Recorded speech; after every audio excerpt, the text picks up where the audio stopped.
नमस्कार। अवसर देने वाले व्यक्ति को जीवन में कभी भी नहीं भूलना चाहिए।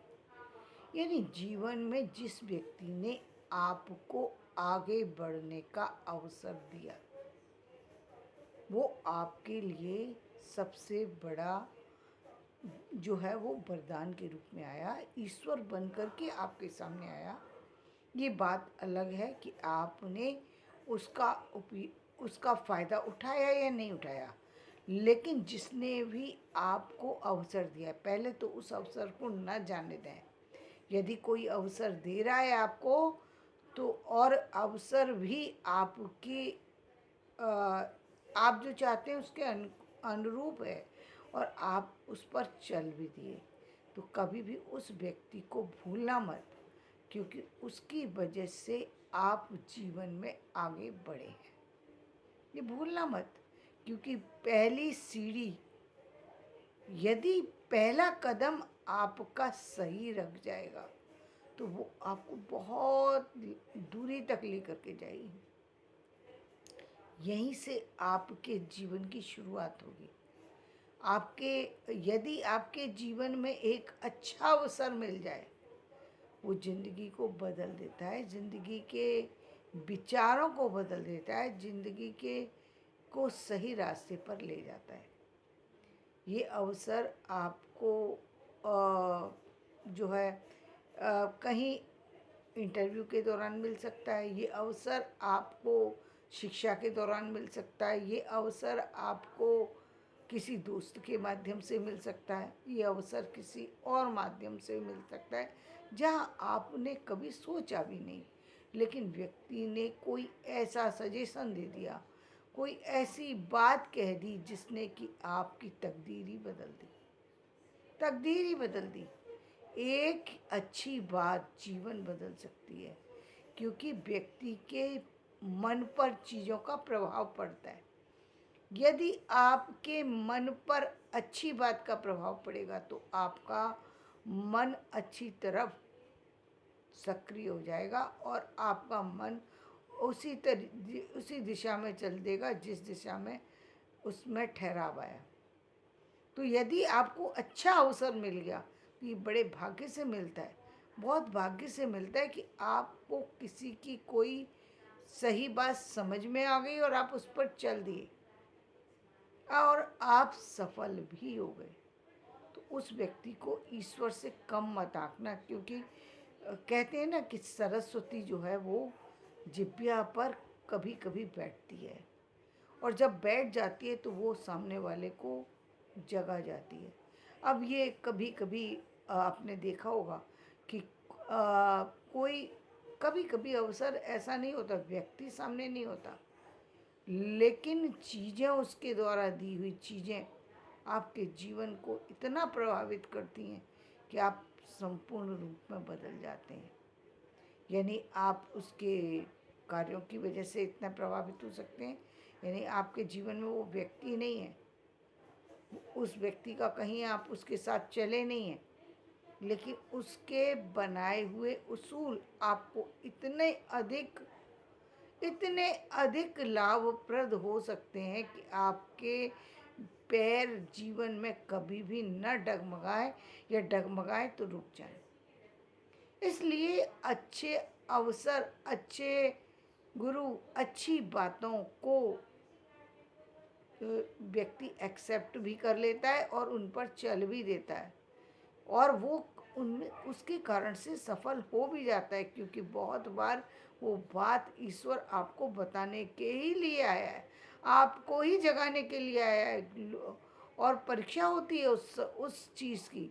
बहुत बार बहुत ऐसी विपरीत परिस्थितियाँ आती हैं जहाँ पर व्यक्ति उन उन संस्कारों को भुला दे और दूसरे रास्ते पर चल दे, लेकिन व्यक्ति जब ना चले तो समझ लो संस्कार गहरे हो गए आपके, वो विचार कहीं गहरे तक आपको प्रभावित कर रहा है।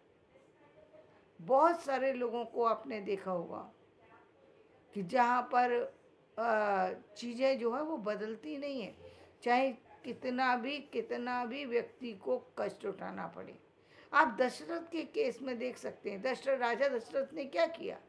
उन्होंने सिर्फ अपने वचन को निभाने के लिए, वचन था ना, उन्होंने कह दिया था कि तुम्हें मैं तुम कभी भी कुछ भी मांग लेना, मैं तुम्हें वो चीज़ दे दूंगा।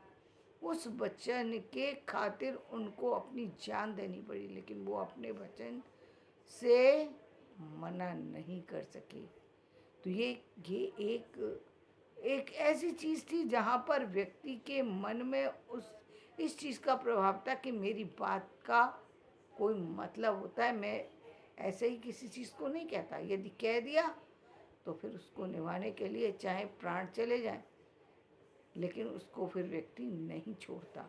इसीलिए कहा है ना कि व्यक्ति के जीवन में किस चीज़ का प्रभाव पड़ेगा और वो कितने कितने प्रभावी ढंग से पड़ेगा, ये कह पाना मुश्किल है। आज भी जब वचन की बात होती है तो राजा दशरथ का नाम लिया जाता है। क्यों? क्योंकि उन्होंने अपने प्राण को त्याग दिया।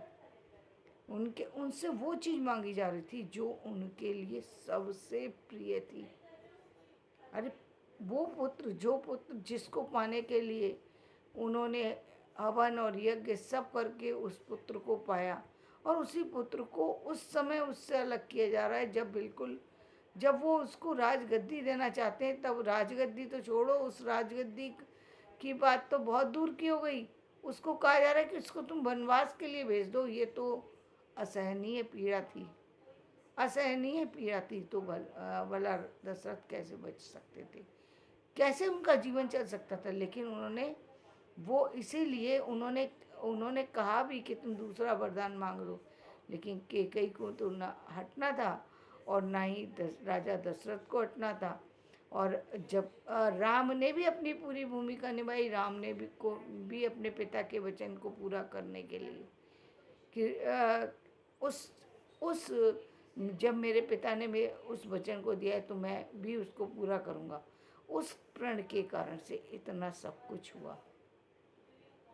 ये संस्कार थे जो कि उनके अंदर कहीं गहरे बसे हुए थे कि मैं अपनी बात को नहीं जाने दे सकता।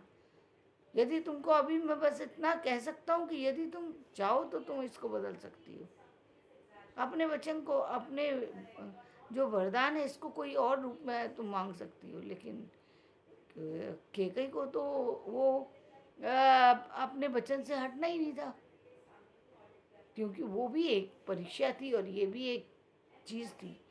शायद इसीलिए परिस्थितियों के कारण से ऐसा कुछ हुआ और राजा दशरथ को जो है अपने प्राण त्यागने पड़े।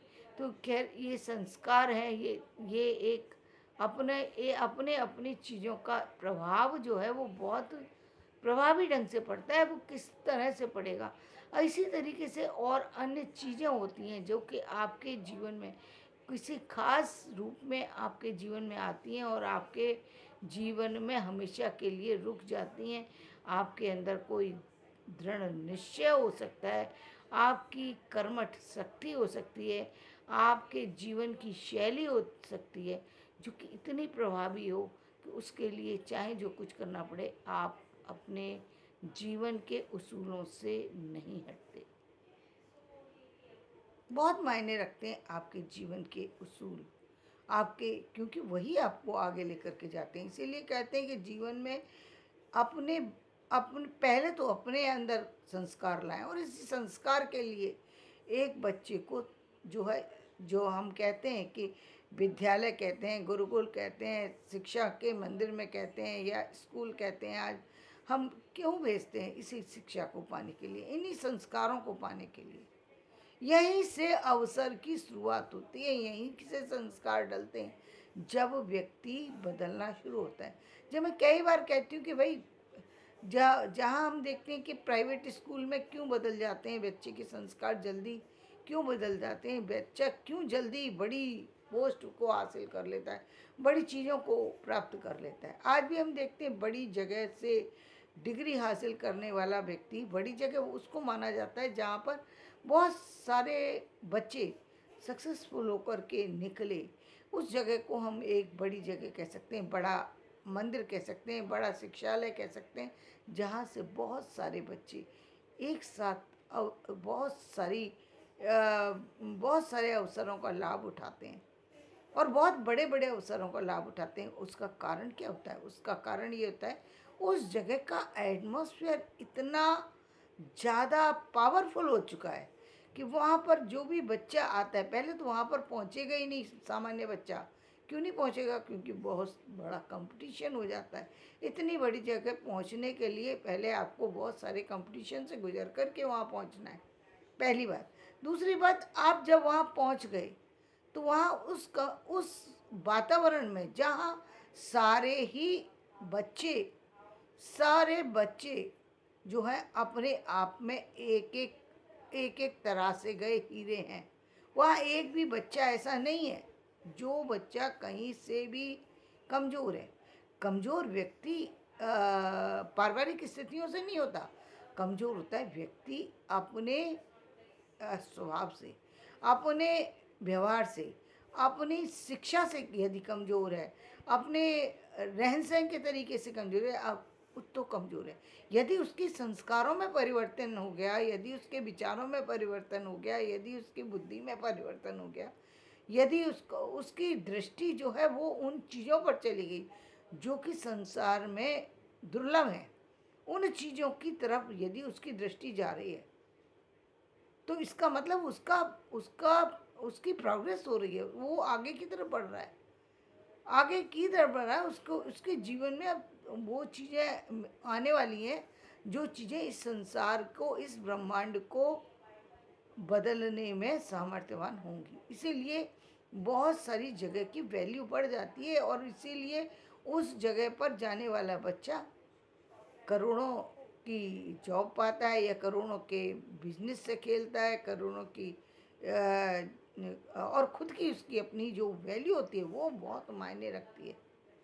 एक जगह जाने वाला बच्चा चाहे वो कहीं भी क्या इंटरव्यू दे, लेकिन करोड़ों की जॉब उसको मिलती है। क्यों मिलती है? क्योंकि वो बच्चा पहले जहाँ गया था वो जगह ही इतनी पवित्र बन चुकी है, जगह इतनी जिनको संस्कारित करने के लिए जो टीचर दिए गए हैं वो भी संस्कारित है और वो बच्चा भी संस्कारित है। वो बच्चा भी कोई कम नहीं है जो वहाँ सेलेक्ट हो गया। यदि सेलेक्ट हो गया तो निश्चित रूप से उसका जीवन अब बहुत ही अच्छे जीवन के रूप में परिवर्तित होने वाला है, इसमें कोई शक नहीं है, शक नहीं है। क्योंकि उन लोगों के संपर्क में है, उन चीज़ों के संपर्क में है जो जो चीज़ें जन्म जन्मांतर तक व्यक्ति के प्रयत्न से मिलने पर भी संभव नहीं होती, उन चीज़ों के संपर्क में बच्चा तुरंत आ गया। वहाँ बात ही वही चल रही है भाई। बच्चा वो आ, जब बात करता है तो उसके उसके बातों में सामान्य बातें नहीं होती हैं। तो वहाँ बात ही इस तरह की होती है जहाँ जहाँ की प्रोग्रेस की ही बात हो रही है। सुबह से लेके शाम तक बात ही करने का जो टॉपिक होता है वो टॉपिक ही बदल चुका होता है, टॉपिक में ही परिवर्तन होता है। पर क्योंकि सारे बच्चे जितने हैं वहाँ पहुँचे हुए हैं वो सब बौद्धिक स्तर पर जो है उनका विकास हो गया और विकसित माइंड विकसित चीज़ों को सोच पाता है, विकसित व्यवहार कर पाता है, इसलिए वो बहुत स्ट्रांग हो जाते हैं। इसलिए उनका सिलेक्शन होना भी इसीलिए सरल हो जाता है। उनके लिए कोई चीज़ कठिन नहीं रहती क्योंकि वो इतने कठिन वो जो कठिन जर्नी थी वो बच्चे उसी प्रारंभिक अवस्था में ही कंप्लीट कर जाते हैं। इसलिए उनके लिए वो बड़ी अपॉर्चुनिटी का लाभ उठाना जो है वो कोई ख़ास बात नहीं होती, वो उसको प्राप्त कर लेते हैं। और ये सिर्फ इस जन्म का फल नहीं है, उसके पूर्व जन्म का भी फल उसमें निहित होता है। तब व्यक्ति को ऐसी अपॉर्चुनिटी मिलती है, ऐसे अवसर मिलते हैं, ऐसे चीज़ें प्राप्त होती हैं जब व्यक्ति उस तरीके के लोगों के संपर्क में आता है और व्यवहार बदलता है उसका, उसके कार्य बदलते हैं, कार्य प्रणाली बदलती है और वो व्यक्ति बदल जाता है पूरी तरह। ये जीवन जो है हमारे द्वारा चलाया हुआ नहीं है, ये जीवन जन्म जन्मांतर, तो हम कहते हैं ना कि बहुत सारे जन्म, 7 जन्म तो व्यक्ति को एक जीवन में पाने ही पड़ते हैं और उसके बाद ही बदलती है उसकी शैली, विचार, परिस्थितियाँ वो सब उसके बाद बदलेंगी, लेकिन पहले तो 7 जन्म में आपको अवसर दिया जा रहा है। और इसी अवसर के परिणाम स्वरूप हम कभी कभी हमने सुना भी होगा, आप लोगों ने प्रेडिक्ट भी किया है। जैसे हम मुकेश अंबानी जी के बारे में सुनते हैं, क्या सुनते हैं, ये सुनते हैं कि किसी ने प्रेडिक्ट करके बताया कि ये आज से कई सौ साल पहले किसी ऐसे परिवार में थे जहाँ बहुत ज़्यादा जो है गरीबी की स्थिति थी, बहुत ही ज़्यादा आर्थिक स्थितियों से गुजरना पड़ रहा था, लेकिन वहाँ पर जो है इनके संस्कार ऐसे थे कि कभी भी ये किसी गलत चीज़ में गलत तरीके से जो है चीज़ों को लेकर नहीं खाया पिया करते थे। एक बार इनके पास खाने के लिए भोजन भी नहीं था, बहुत मुश्किल से कई दिनों की भूखे कई दिन भूखे रहने के बाद इनको एक रोटी मिली। और ये उस समय भोजन करने बैठे थे कि कोई व्यक्ति बाहर आ गया और उसने उस रोटी को मांगा। उन्होंने इस अपनी जो रोटी थी, वो जो एक रोटी कई दिन के बाद मिली थी, उस रोटी को भी उठा करके उस व्यक्ति को दे दिया। और उसका परिणाम स्वरूप इनको इस जन्म में आने पर और ये सारी संपत्ति मिली है, ये सारी चीज़ें मिली और ये सारी सुविधाएं मिली। क्यों मिली? क्योंकि उस जन्म में ये इन्होंने ऐसा कार्य किया था। कार्य का परिणाम है ये उनके अच्छे करने का परिणाम। लेकिन उसके बाद भी तो जन्म हुआ होगा ना। इतने यानी 300-400 साल पहले की बात कर रहे हैं, इसका मतलब बीच में भी जर्नी चली है और उसको परखा गया। लेकिन उनको परखने के बाद अब इस जर्नी में आए कि जहाँ पर इनको पूरी तरह से आर्थिक रूप से बदल दिया गया। तो ये संपन्नता तो देने वाले ईश्वर हैं कि आपको वहाँ तक पहुँचा दें और फिर आप उस चीज़ को करें। तो वहाँ पर आपको यदि किसी ने अवसर दिया तो वो ईश्वर ही दे रहा है आपको अवसर, क्योंकि वो ईश्वर ही तो आपको परख करके वहाँ तक पहुँचाए हैं। आपको अवसर इसीलिए मिला, इसलिए आपको उसका जो व्यक्ति आपको अवसर दे रहा है और जो व्यक्ति आपको वहाँ तक पहुँचा रहा है उसको थैंक यू करना चाहिए। चाहे वो ईश्वर हो, चाहे वो व्यक्ति विशेष हो, या फिर आपके गुरु हो, या फिर आपके कोई पिता हो, जो भी हो, जिन्होंने आपको वो रास्ते दिए जहाँ से चल कर के आपका जीवन बदल सकता है, उनको कभी भूलना नहीं चाहिए। क्योंकि वो आपके जीवन में ईश्वर के रूप में ही आए थे, आपके जीवन को बदलने के लिए आए थे। और ऐसे लोगों को कभी भूलना नहीं चाहिए जीवन में। और यहाँ पर ये भी समझने की बात है कि देखिए जीवन किस तरीके से जीवन में संस्कार किस तरीके से प्रभावी होते हैं और किस तरीके से व्यक्ति को कर्मों का फल मिलता है। इतने अच्छे कर्म थे, उस कर्म का फल कितने साल, 300-400 साल तो हम सुन रहे हैं ना, उसके बाद उनके जीवन में ये अवसर आया। इसका मतलब कर्म का फल मिलेगा, निश्चित मिलेगा। आप माने या ना माने वो अलग बात है, लेकिन कर्म का फल मिलेगा जीवन में आपके। उसी अवसर का फल है, उसी कर्म का फल है कि आज उनको सब कुछ इस तरह से मिला कि जो चाहते हैं वो कर सकते हैं, जो चाहे दे सकते हैं। आज देने की ही स्थिति में, लेने की कोई इच्छा ही नहीं है, अपने लिए कुछ करने की इच्छा ही नहीं है। क्योंकि कितना करेगा व्यक्ति, जहाँ हर सेकंड में भी करोड़ों अरबों की संपत्ति आ रही हो, तो व्यक्ति अपने ऊपर कितना खर्च कर सकता है? नहीं कर सकता। और वो और उसमें तो फिर व्यक्ति की जब बहुत ज़्यादा चीज़ें प्राप्त होती हैं, तब भी व्यक्ति के अंदर त्याग जैसी भावना आ जाती है। यह त्याग ना भी करे फिर भी उसके अंदर बहुत ज़्यादा चीज़ों की अपेक्षा अपने आप समाप्त हो जाती है। ये अवस्था अब बता रही है कि अब यहाँ से जो जीवन बदलेगा, अब यहाँ से जो स्वर्ग नरक की जो जर्नी, अब स्वर्ग की जर्नी भी तैयार है। क्यों? क्योंकि जब आपने जीवन में किसी का बुरा ही नहीं किया ही अच्छा है, तो आपका अशुभ कैसे हो सकता है? तो यानी अब आपका जन्म देवता के रूप में भी हो सकता है। कोई इसमें भी कोई आश्चर्य नहीं होना चाहिए कि सिर्फ नरक में ही नहीं जाते व्यक्ति, व्यक्ति का जन्म देवता के रूप में भी होता है। और आगे और बहुत सारे लोगों का हुआ है जिसको हम नहीं जानते, लेकिन ये प्रकृति जानती है, ब्रह्मांड जानता है। इसीलिए सब कुछ छोड़ करके अपने जीवन में व्यक्ति को सही अवसर का, सही संस्कारों का पालन करना चाहिए और आगे बढ़ना चाहिए। धन्यवाद। मेरा ये वीडियो पसंद आए तो इसे लाइक करें, शेयर करें और सब्सक्राइब करें।